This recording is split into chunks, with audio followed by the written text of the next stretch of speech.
Magandang gabi sa inyong lahat. At tayo ngayon ay magluluto ng fried chicken para ihanda sa mga pakakainin mga staff. At pakikita po natin ang fried chicken na ito. Ayan po. Ayan, kumukulo na ang fried chicken po na yan. Malalaking hiwa. Talo ang Jollibee. Ayan, naimas.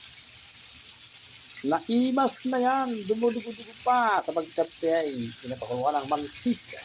Pinipito sa mantika. Ayan na, kaibigan.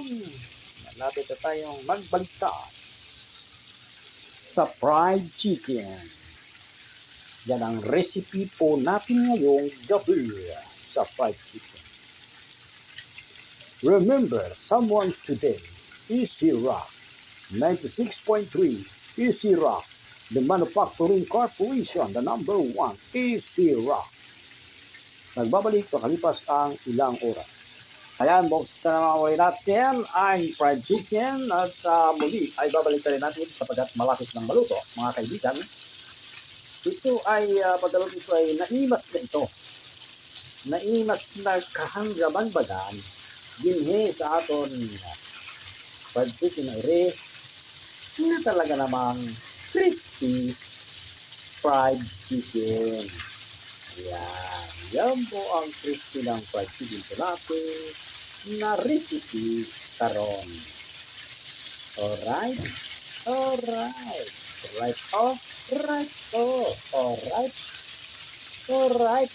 Right. Right. Right. Close your eyes. Puno na. Oh. Kumulo. Nababawasan ng ano.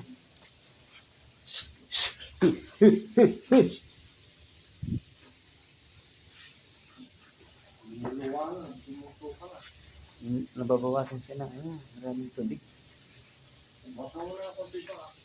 Ah.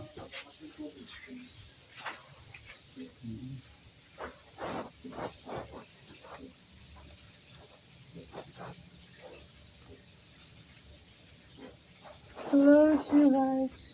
Sa ano lang to, sa takip. Ayan nga po, malapit na ang ating pong fried chicken, mga kaibigan. Dito lamang sa From Victorialands. Yan. Naimas pa. Yan. Balik sabihin, makalipas lamang ng patalastan. Yan, luto na nga siya. Dalawa lang tira. Wala. Dalawa lang tira, oh.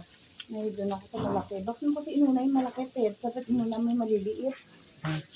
Natural, kukunin na nila yun. May malaki ba dyan? Meron pa. Meron pa dyan. Meron pa? Meron pa dyan. Nay! Wow! May malaki dyan, Ted? Meron pa. Girlfriend ni Kuya Pedro. Puta! Ang kanyang syota. Nahihiya pa.